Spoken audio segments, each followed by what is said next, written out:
Hi, I'm Matt from Off.road.cc and today I've got a first look at the new 2021 Merida 96.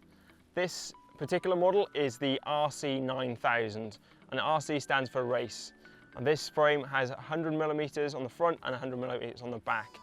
Merida are also doing a standard version which has got 120mm on the fork, and we have a 8000 which we're hoping to test shortly after this.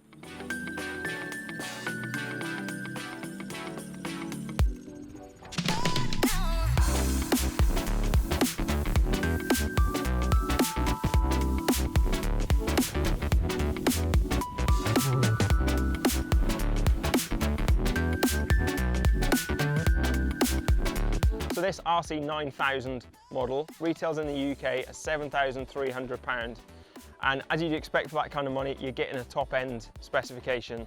One thing that's very good is it's very lightweight. It shows that there's an emphasis being put on keeping the weight down on this.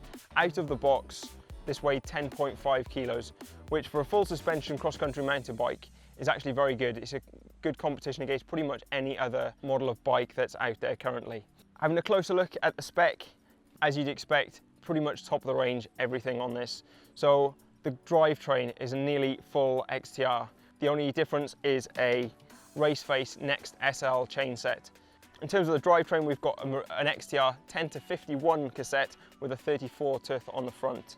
The suspension is Fox front and rear. We've got the 32 step cast front fork and Fox float rear shock.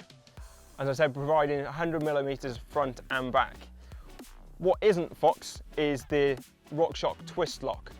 Now this operates both front and rear to lock out both at the same time.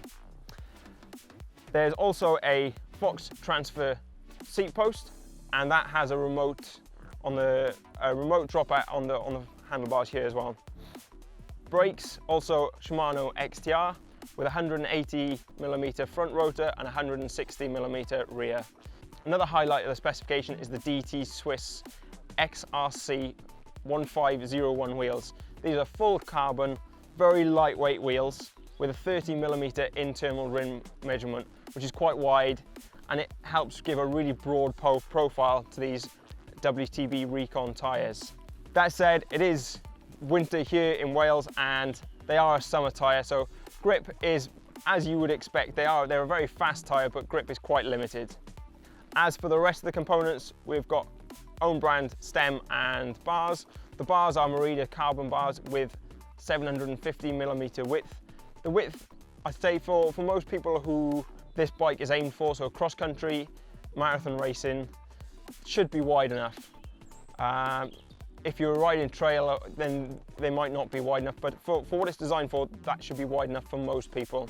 So a few things that stand this bike out as a potential race bike within the frame is they've got the potential for 2 water bottle cages. Now for a lot of people for trail riding, it's not important if you're wearing a camelback.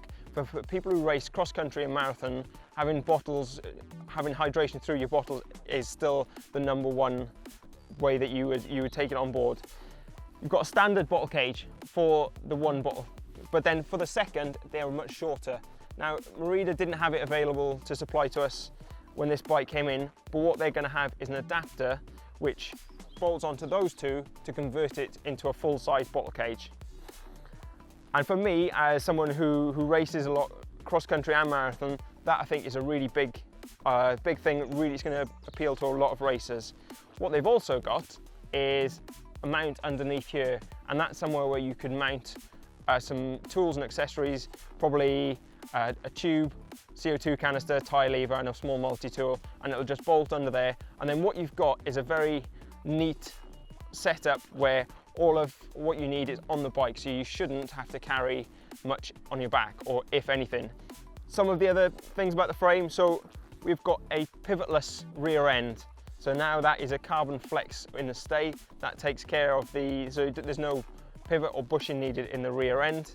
All of the cable routing is internal, either coming into the side of the headset or into the side of the head tube. Makes for a very neat setup, although one thing I would say is with 2 lockout cables, a dropper seat post, 2 brakes and a shifter cable, it is quite messy on the front end, and even with everything going in very neatly into this front area. Still quite a lot of cables and quite a lot of mess going on the front. There's also some quite tight cable route in there. For the hydraulic brakes, it's not an issue. For having a mechanical dropper cable and a mechanical gear cable, maybe as time goes on, they might wear, they might need replacing sooner than if the cable routing was a little bit wider. So, first impressions of this bike. I've been able to bring it here to my local trail centre, my favourite trail centre here in mid Wales, and I've got to say it's a lot of fun to ride. It's a bike that is fast, although you do, for me, the way I ride, you need that lockout. With a lockout off, if you're pushing, going uphill, there's some movement, quite a lot of movement, both front and rear.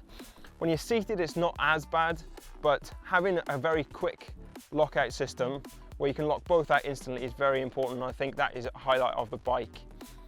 Downhill is where I think this bike stands out, and it is far more capable than you would expect for a bike that has got 100mm front and rear. The seat post will help a bit with that, but also the geometry. It's got a reasonably slack front end for a cross-country race bike. This model, when you've got the 120mm, will be even slacker, and it's going to be really interesting to see how that compares to this. But for this, even as a race bike, you can really push this downhill, and I'm finding I'm having a lot of fun and putting some good times in on the trail centre that I know very, very well.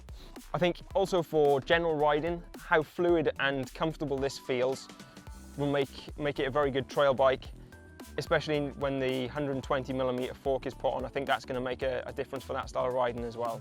For racers, for cross-country and marathon, especially the way that the cross-country courses are going now, with shorter, tends to be more technical and faster courses, this style of bike I think is going to be really well suited.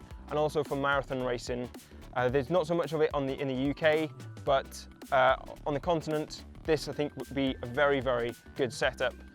And for the UK, where you have got sort of non-competitive long distance events, this will also be very, very good. If you don't like carrying things on your back, you can fit pretty much everything that you're going to need. So you can have 2 bottles, all your kit on the bike, ready to go. I've been riding this now for a little while, had a lot of fun, and looking forward to testing this in more detail, and also the 8000 model when we get that in. So to summarise, I think this Merida 96 and in this RC 9000 spec is a bike that is absolutely brilliant out of the box to go and race. There's very, very little that I'd want to change on it, and it has got me really, really wanting to go and race and to get this on a start line and just blast and have a lot of fun doing so at the same time.